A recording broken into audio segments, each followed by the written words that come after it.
Bismillahirrahmanirrahim. Assalamualaikum warahmatullahi wabarakatuh. Waalaikumsalam warahmatullahi wabarakatuh. Alhamdulillah, wassalatu wassalamu ala rasulillah wa ala alihi wa sahbihi wa mawala. Rabbana sofrana subhana wa ikhsana.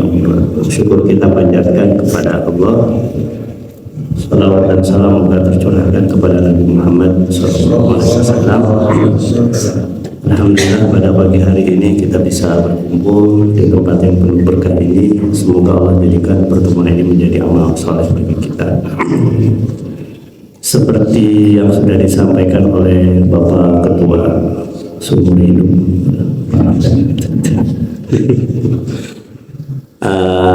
sesuai jadwalnya hari ini jadwal kajian tafsir hari Sabtu kedua ya. Sekarang sampai surat Yasin ayat ke-13. Kita baca ayat ke-13 sampai ayat ke-27, tapi yang dibahas sesuai kecukupan waktunya. Surat Yasin surat ke-36 ayat ke-13. Kalau Mushaf Madinah halaman 441. Sudah ketemu? Sudah. A'udzu billahi minasyaitonir rajim. A'udzu billahi minasyaitonir rajim. Bismillahirrahmanirrahim. Bismillahirrahmanirrahim. Wadrib lahum masalan ashabal qaryah. Wadrib lahum masalan ashabal qaryah. Idh ja'ahum mursalun. Idh ja'ahum mursalun. Idh arsalna ilaihim ithnaini fakadzabuhuma fa'azzazna bisalis. Idh arsalna ilaihim ithnaini fakadzabuhuma fa'azzazna bisalis. فقالوا إنا إليكم مرسلون.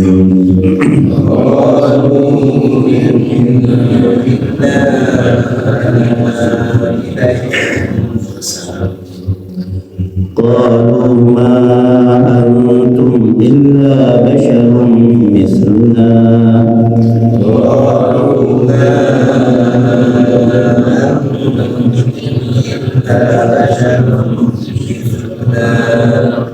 وما أنزل الرحمن من شيء إن أنتم إلا تكذبون. وما أنزل الرحمن من شيء إلا تكذبون.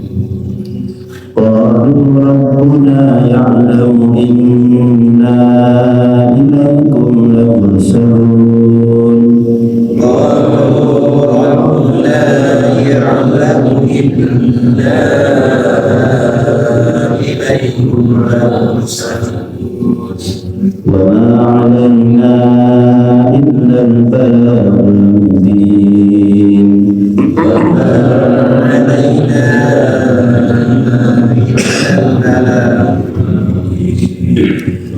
قالوا إنا تطيرنا بكم.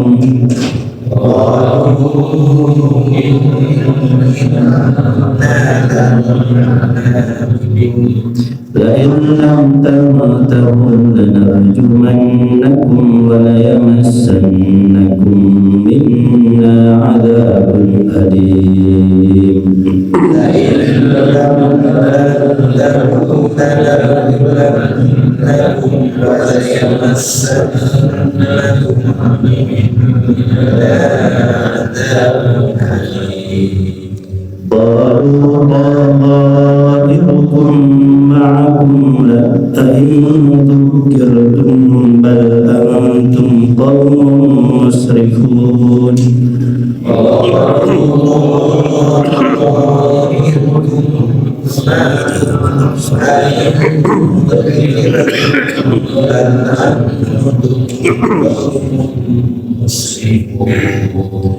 وجاء من أقصى المدينة رجل يسعى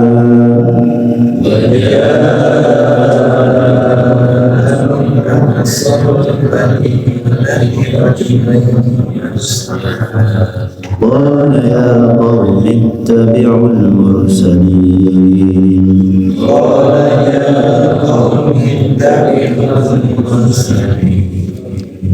اتبعوا من لا يسألكم أجرا وهم مهتدون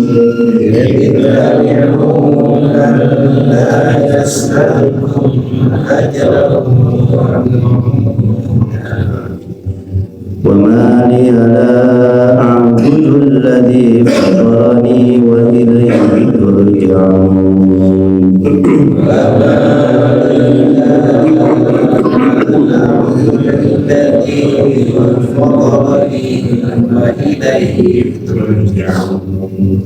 أأتخذ من دونه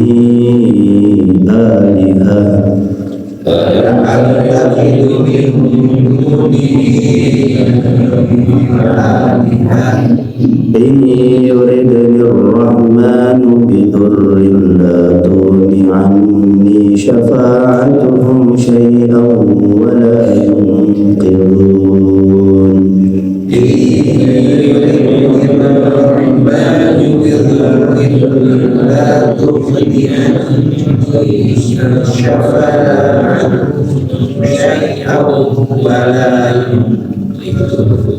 صدق الله العظيم.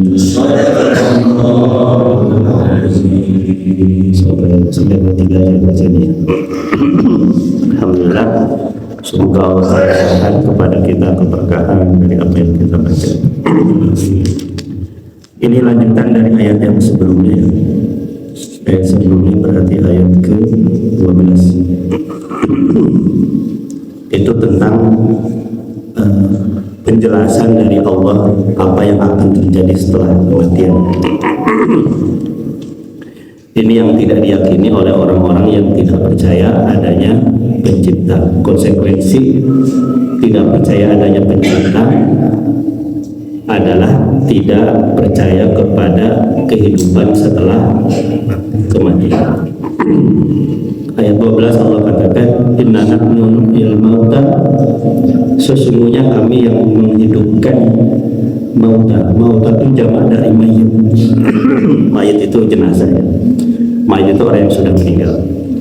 Kata Allah, Inna nahnu nuhyil mauta, sesungguhnya kamilah yang menghidupkan para mayit setelah malaikat Israfil meniupkan sangkakala yang kedua.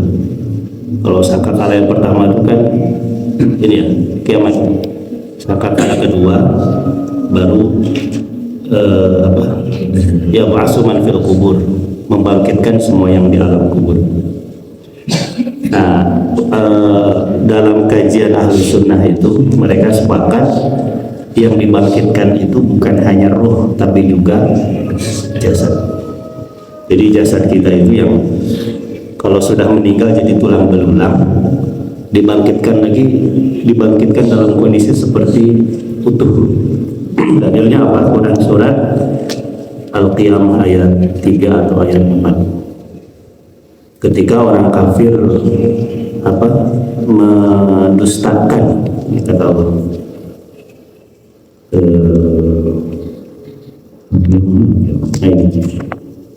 ayat keempat, ayat sabul insan allan najma'a idhamah bala qadirina ala an nusawwiya badana. Ayat 3-nya orang kafir mengatakan ayat sabul insan allan najma'a idhamah, apakah orang kafir itu mengira bahwasanya kami tidak akan lagi mengumpulkan tulang belulang, maksudnya menegakkan lagi, menghidupkan lagi. Tapi kemudian Allah membantahnya ayat 4, bala qadirina ala an nusawwiya banana, jangankan mengumpulkan tulang belulang, menyamakan sidik jari yang beda saja kami bisa, maksudnya Allah bisa.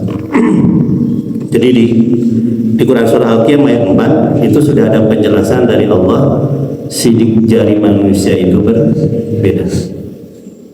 Jadi penegas bahwasanya Quran itu bukan buatan Nabi Muhammad. Ini sidik jari yang selama ini kita pakai untuk apa?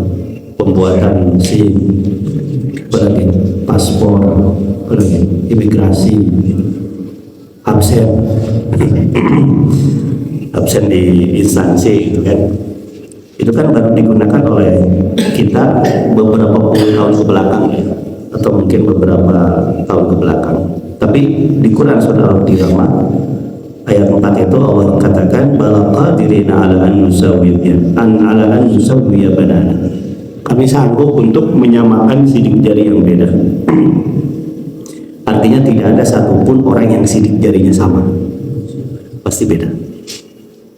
Kayak saya di kampus kan sidik jari ya, cuman alhamdulillah di kampus itu saya nggak bisa pakai sidik jari, pakainya button, karena ternyata sidik jari saya tidak bisa terdeteksi. Sekampus ada 2 orang yang tidak bisa sidik jari, satu saya, satu dosen matematika, makanya pakai ini. Makanya kalau bikin kriminal aman. Tapi ini jadi kendala ketika di bandara. Kalau di bandara ada sidik jari biasanya lama nantinya. Itu sidik jari yang kata Allah gambarkan setiap manusia itu berbeda.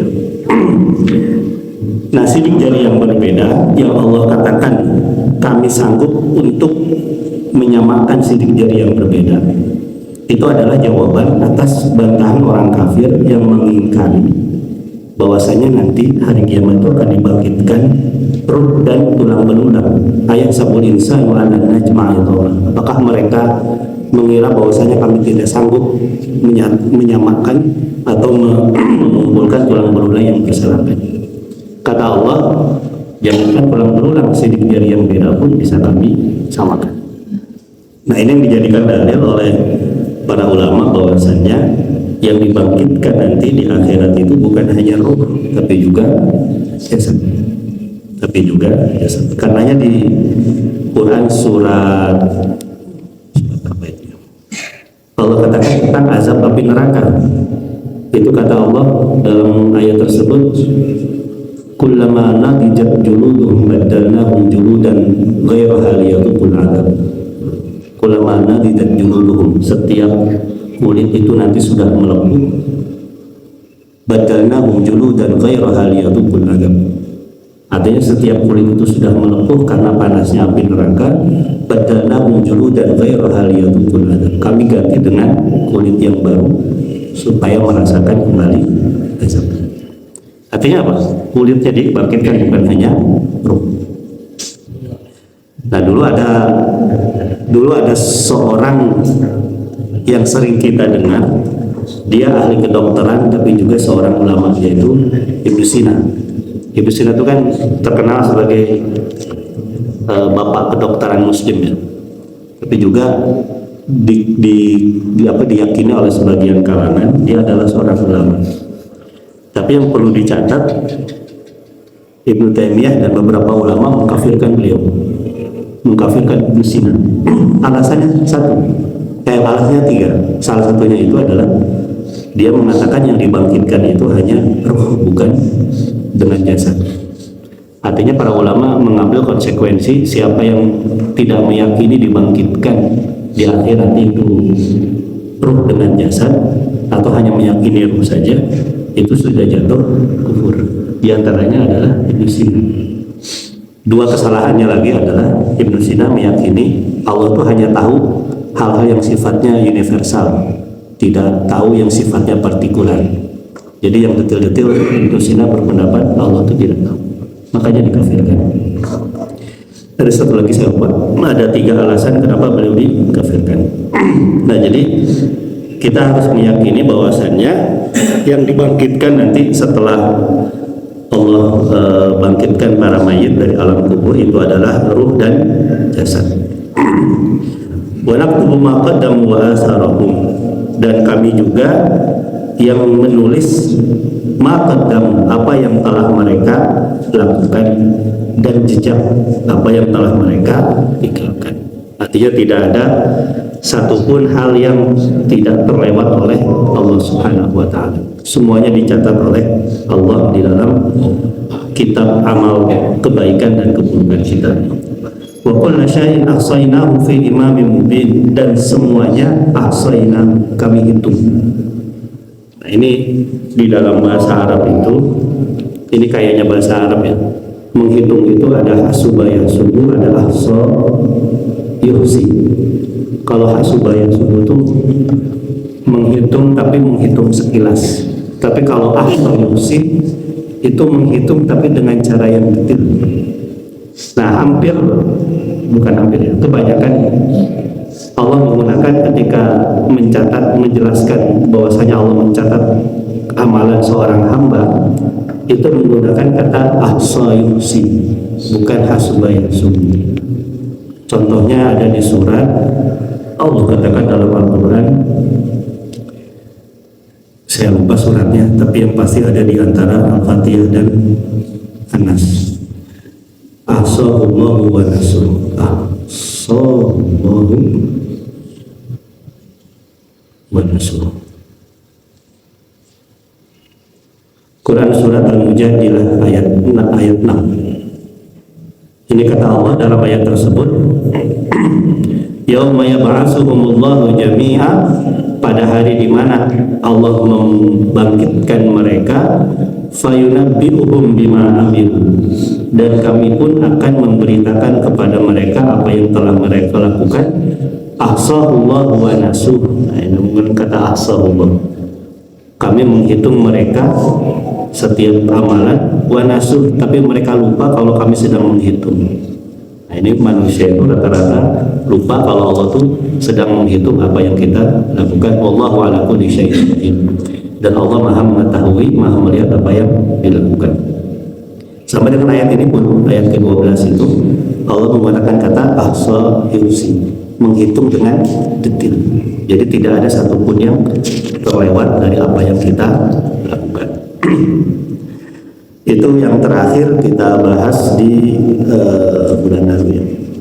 Sekarang ayat ke-13-nya, ini Allah sedang menceritakan tentang suatu kaum yang ada di suatu wilayah di Suriah, yaitu Antakya. Kata Allah dalam ayat 13, wadrib lahum masalan ashabal qaryah. Wahai Muhammad, berilah peringatan kepada mereka sebuah perumpamaan ashabul qaryah, yaitu kisah ashabul qaryah. Ashabul qaryah itu penghuni suatu desa. Desanya di mana? Imam Ibnu Katsir menjelaskan maksudnya adalah wilayah Antakya. Antakya itu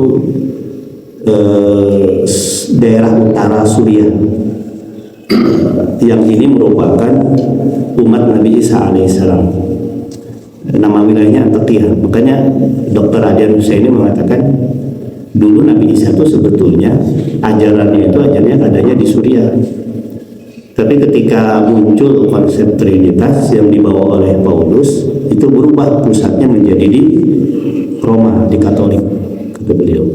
Jadi sebetulnya ajaran Nabi Isa yang murni itu bukan di Roma. Pindah ke Roma itu sudah terjadi pergeseran konsep Trinitas yang syirik ya.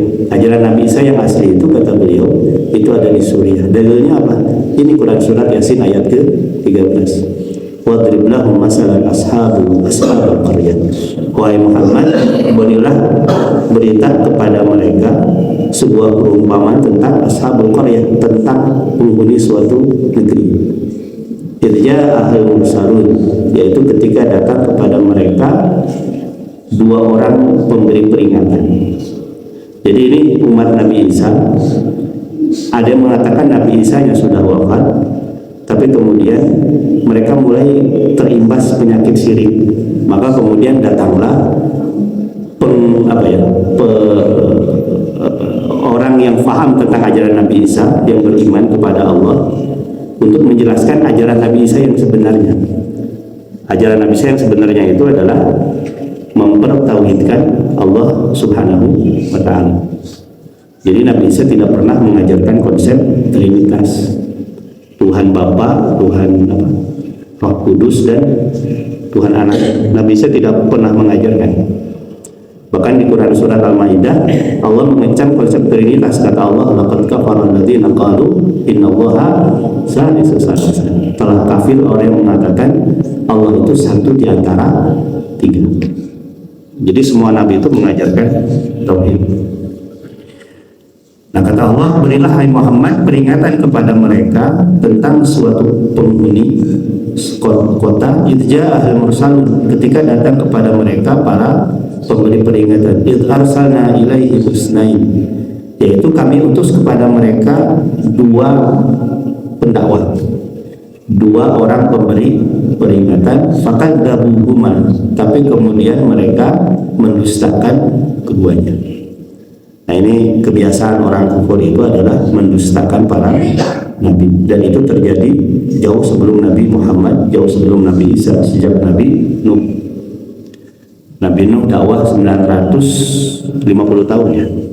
Alfasanatin ila khamsina aman. Yang beriman hanya 80. Itu dakwah 950 tahun, yang beriman hanya 80. Pun juga nabi-nabi setelahnya. Artinya orang yang beriman itu jumlahnya pasti hanya sedikit. Ini pun sama. Umatnya Nabi Isa sudah mulai sesat, maka Allah utus. Maka diutuslah kepada mereka dua orang. Ini namanya sangat debatable ya, beberapa versi. Fakadzabuhuma, mereka mendustakan keduanya. Fa'azzazna bisalis. Nah, karena ketika mereka mendustakan keduanya, fa'azzazna bisalis, kami kuatkan keduanya dengan sosok yang ketiga. Yang ketiga ini yang kemudian mayoritas ulama mengatakan namanya Syam'un. Jadi kalau sekarang ada yang namanya Syam'un, kita sering lihat ya, itu mungkin terinspirasi dari sosok yang ketiga ini. Dan ini bukan nabi ya, ini orang yang masih mengikuti ajaran Nabi Isa yang lurus. Jadi yang pertama ada yang mengatakan Samuel, bukan Samuel, Sodik. Yang kedua Sodik, yang keempat adalah Syam'un. Qalu inna ilaikum mursalun. Nah, yang ketiga ini menguatkan yang keduanya, mengatakan kepada mereka, kepada penduduk Qaryah ini, faqalu inna ilaikum mursalun, sesungguhnya kami datang kepada kalian sebagai tiga orang yang diutus untuk memberikan peringatan. Ini tiga orang ini bukan rasul. Seperti halnya Luqman ya. Luqman di dalam Al-Quran itu kan sampai ada surat Luqman. Itu mayoritas ulama mengatakan itu bukan nabi, tapi Allah abadikan karena kesolehannya sehingga Allah jadikan sebagai nama surat. Ini pun sama, tiga orang ini bukan nabi tapi diutus kepada mereka untuk memberikan ajaran Nabi Isa yang lurus, yang sebenarnya setelah mereka tergelincir. Lalu apa respon mereka? Qalu ma antum illa basyarum misluna. Wahai wahai tiga orang, ma antum illa basyarum misluna, kalian itu bukan siapa-siapa, kalian itu hanya manusia seperti kami. Nah, ini dakwah yang tantangan yang berat mereka hadapi karena mereka tidak diberikan mukjizat. Tapi jangankan mereka yang tidak diberikan mukjizat, para nabi sebelumnya pun diberikan mukjizat, tapi kan tetap yang mengingkari banyak. Nabi Isa itu kan mukjizatnya kurang istimewa bisa menghidupkan orang mati, bisa menghidupkan, bisa mensolehkan orang yang jahat hanya dengan usapan. Makanya kenapa ini pernah kita sampaikan ya, dalam Al-Quran itu ada dua sosok yang dijuluki Al-Masih. Yang pertama Al-Masih Dajjal, yang kedua adalah Isa Al-Masih. Al-Masih itu kan berasal dari kata masaha ya, untuk mengusap. Nah, baik Dajjal maupun Isa itu usapannya itu istimewa. Yang satu istimewa itu dalam artian sangat manjur, yang satu tapi negatif, yang satu positif. Kalau Dajjal itu kenapa dijuluki Al-Masih? Saking kuatnya tipu dayanya. Sesiapa yang berinteraksi dengan dia, kemudian diilustrasikan dengan bahasa terusap oleh dia, maka yang awalnya beriman menjadi kafir. kecuali, makanya Dajjal itu kan dalam riwayat Muslim bisa masuk ke semua wilayah kecuali dua, yaitu Makkah dan Madinah. Ke Buanasari bisa, cuman nggak tahu Buanasari masih ayat atau enggak dari kiamat. Hanya Makkah dan Madinah yang tidak bisa masukin. Jika diteri aman. Yang kedua adalah Isa Al-Masih. Kenapa dijuluki Al-Masih? Karena usapannya itu yang istimewa. Mayit diusap jadi hidup, orang yang sakit diusap jadi sembuh, preman diusap jadi soleh. Itu kalau diusapnya oleh Nabi Isa. Tapi kalau preman diusap oleh Pak John itu kata preman ayah naon Pak. Nah itu beda. Kalau mereka diusap oleh Nabi Isa jadi semua, itu istimewanya Nabi Isa. Tapi kan faktanya yang kufur juga banyak. Tongkatnya Nabi Musa itu kurang istimewa apa? Sebagai pembeda beliau seorang nabi dengan yang lainnya sebagai manusia biasa. Tapi yang kufur banyak. Dan puncak mukjizat itu adalah Nabi Muhammad, yaitu Al-Quran, kitab suci yang tidak bisa dirubah. Tapi yang kufur juga lebih banyak daripada yang beriman. Nah, 3 orang ini Allah utus kepada mereka dan mereka tidak bawa mukjizat. Makanya ingkarnya pasti akan lebih besar. Sehingga mereka mengatakan, qalu ma antum illa basyarun misluna. Mereka berkata, kalian itu bukan siapa-siapa, kalian sama dengan kami.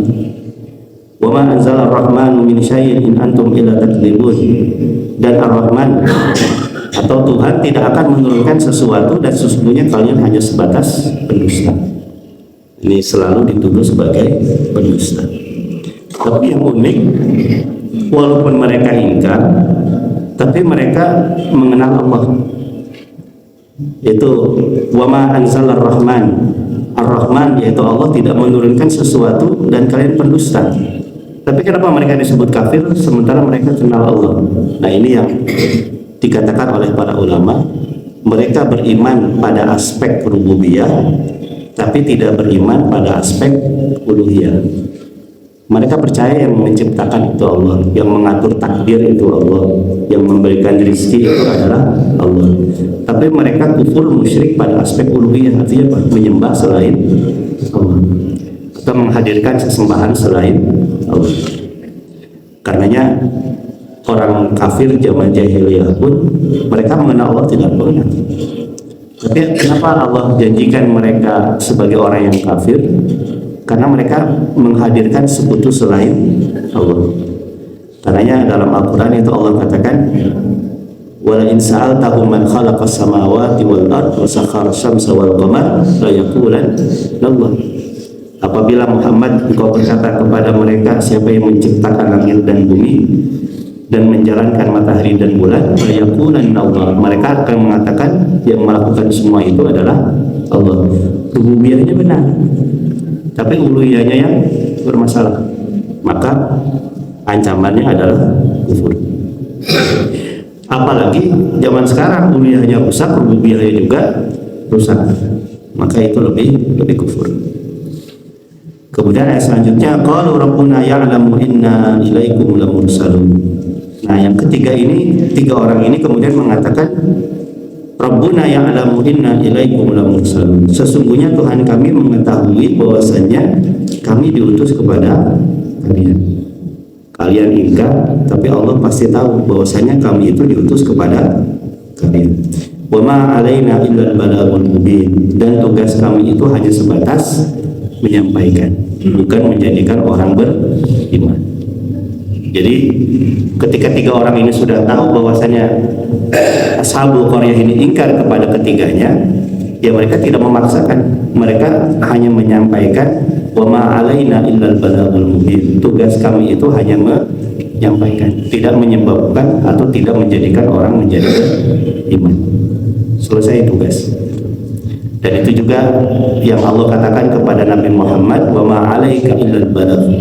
Sesungguhnya tugasmu wahai Muhammad tidak lain kecuali hanya menyampaikan. Kalau mereka ingkar, ya sudah bukan lagi kewajiban.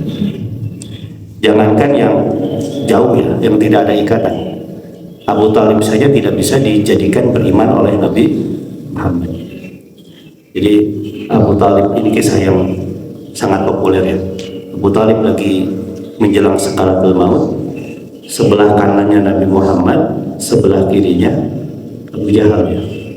Nabi Muhammad bilang, "Qul la ilaha illallah." Wahai Abu Talib, katakan la ilaha illallah. Kemudian Abu Jahal di sebelahnya ngicupan sambil bilang, "Apa mungkin kau meninggalkan agama nenek moyangmu?" Ternyata Abu Talib meninggal dalam kondisi tidak beriman. Sehingga kemudian turun firman Allah, "Innaka la tahdi man ahbabta, walakinnallaha yahdi man yasha."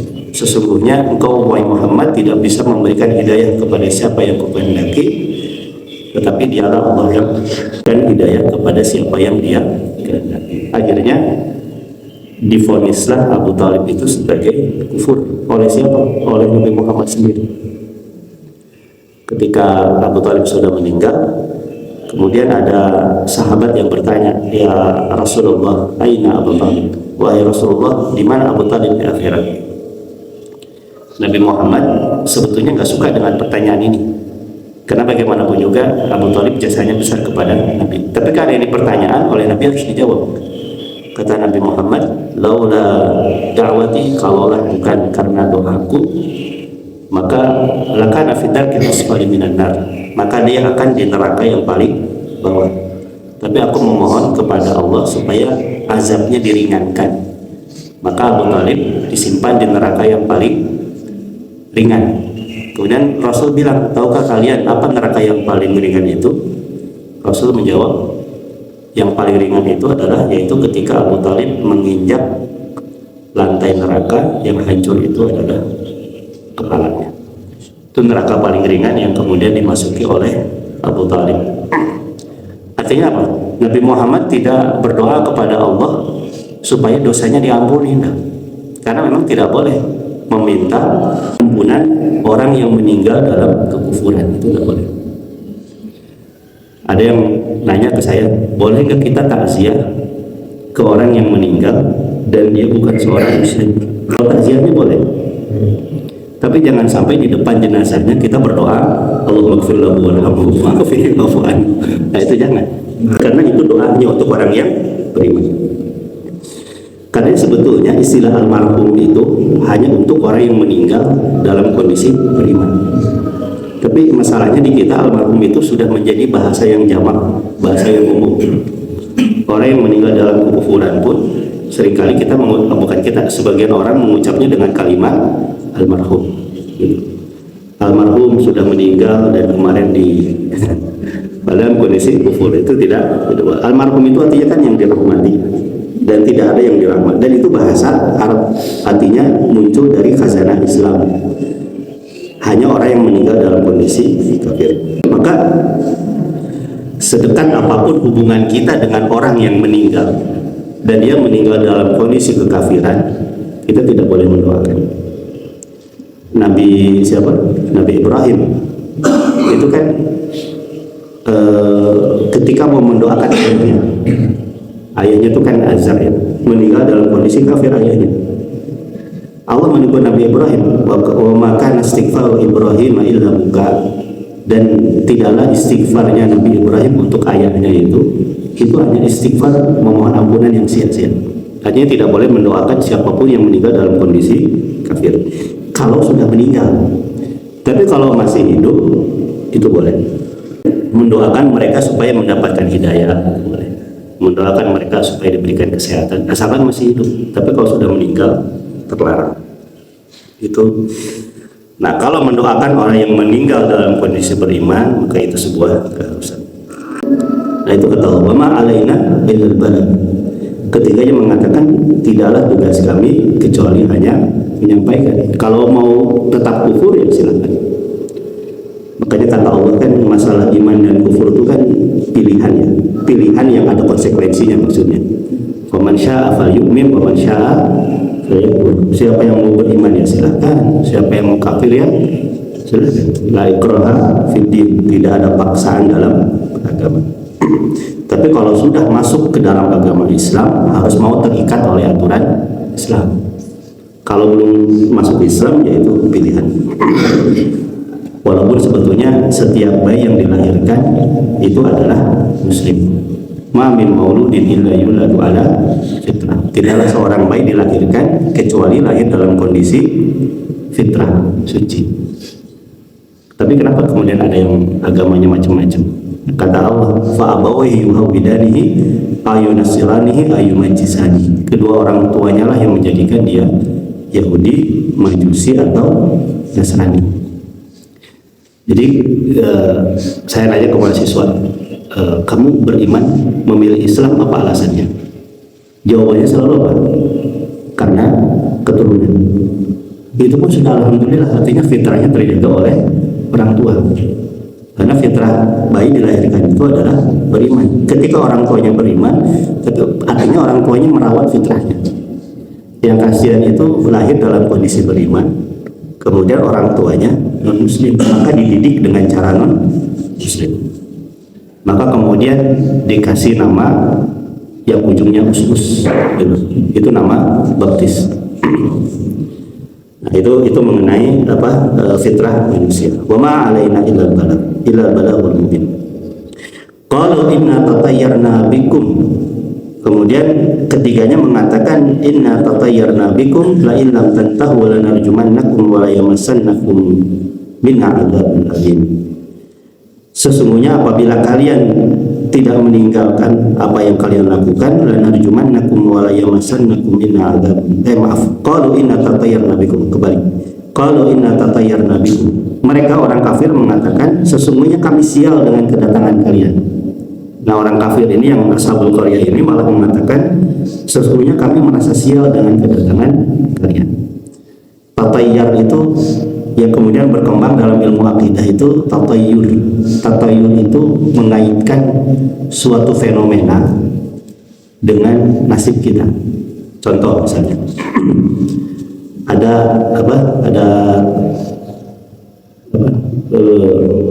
bukan capung, kubu-kubu. Ada kubu-kubu datang ke rumah. Nah, bakal ayat tamu yang bawa bolu. Ya. Itu namanya tatayur, itu nggak boleh. Itu. Atau misalnya ada sesuatu yang pokoknya mengaitkan fenomena alam dengan nasib, itu tidak boleh. Karena kenapa ada namanya sholat gerhana? Sholat gerhana itu kan sebetulnya di satu sisi syariat, tapi di satu sisi menegasikan keyakinan orang jahiliyah yang meyakini bahwasanya kalau terjadi gerhana berarti akan ada orang yang meninggal. Sehingga kemudian turunlah firman hadis Nabi, beliau mengatakan inna syamsa wal qamar ayatin min ayatillah la yankasifu bi mauti ahadin. Matahari dan bulan itu adalah tanda kebesaran Allah dan dia tidak gerhana karena kematian seseorang. Maka muncullah kemudian syariat sholat gerhana. Artinya gerhana itu fenomena alam keistimewaan yang Allah hadirkan di hadapan manusia. Maka jangan mengaitkan fenomena alam dengan nasib kita. Ya sudah, semuanya sudah ditakdirkan oleh Allah. Itu dalam bahasa agama, dalam bahasa akidah namanya tatayyur. Tatayyur itu tidak boleh. Nah, ini sama juga, orang kafir itu mengatakan ketiga orang ini, kalau mereka mengatakan sesungguhnya kedatanganmu sebagai tanda sial bagi kalian. Ini berarti tatayur, mengaitkan fenomena alam dengan dasarnya ketiga itu dengan sialan. La illam tantahu lanarjumannakum wa la yamassannakum minna adzabun alim. Kalau engkau tidak berhenti menyampaikan apa yang kau sampaikan kepada kami, lanarjumannakum, sungguh kami akan merajam kalian, wa la yamassannakum minna adzabun alim, dan kami akan memberikan kepada kalian azab yang gede. Satu ayat lagi, qalu ta'irukum ma'akum.